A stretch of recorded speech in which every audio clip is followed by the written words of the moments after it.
Në rrafshin e Dukagjinit, toka flet ndryshe. Atje, historia shkruhet me gjake me kulla guri.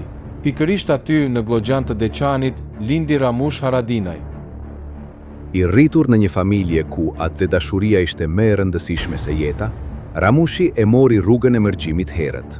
Punoi në Zvicër e Francë, punë të rënda fizike, roje sigurie, por mendjen e kishte gjithmonë në një vend tjetër.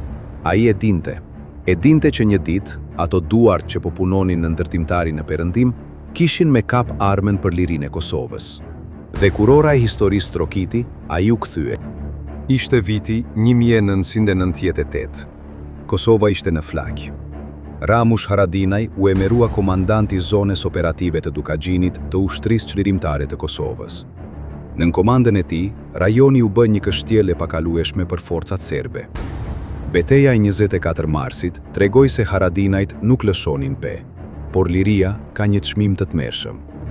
Për Ramushin, lufta nuk ishte vetëm strategji, ishte dhimbje në mishe në ashtë. Ai humbi vëlezrit e tij, Luanin dhe Shkëlqenin, që ranë dëshmor në vijën e parë të frontit. Me plag në trup dhe me dhimbje në shpirt, ai vazhdoi.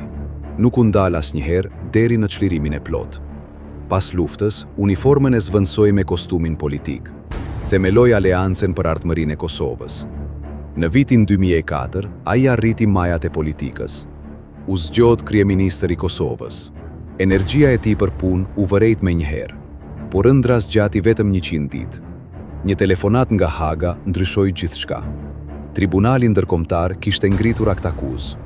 Në atë moment, Ramush Haradinaj bëri një gjest që rrallë shihet. Dha dorëheqje menjëherë dhe u nis vullnetarisht për në Hag. Pa zhurmë, pa rezistencë.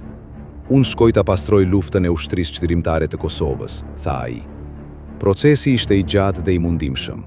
Jo një herë, por 2 herë ai u përball me gjykatësit ndërkombëtar. Dhe në të dyja herët e vërteta fitoi.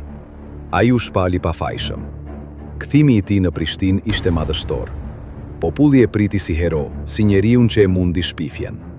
I rikthyer në politik, në vitin 2017, ai u bë sërish kryeministër. Kësaj rade, ai erdhi me vendime të mëdha. Në udhëheqjen e tij, u bë transformimi i forcës së sigurisë në ushtri të Kosovës, ëndra e kahmoqshme e bashkëluftëtarëve të tij. Po ashtu, ai vendosi taksën 100% ndaj produkteve të Serbisë, duke i treguar botës se Kosova është shtet dhe vendos vetë për fatin e saj, pavarësisht presionit ndërkombëtar. Sot, Ramush Haradinaj vazhdon rrugtimin e tij politik. Nga gjaloshi i Dukagjinit te komandanti i vijës së parë, e deri te buçtetasi që u përball me botën për të vërtetën e tij. Për shumë kënd, ai mbetet simboli i njeriut që nuk thyhet. Një luftar që betejat i fiton, qoftë në mal, qoftë në gjyq, qoftë në tavolinë.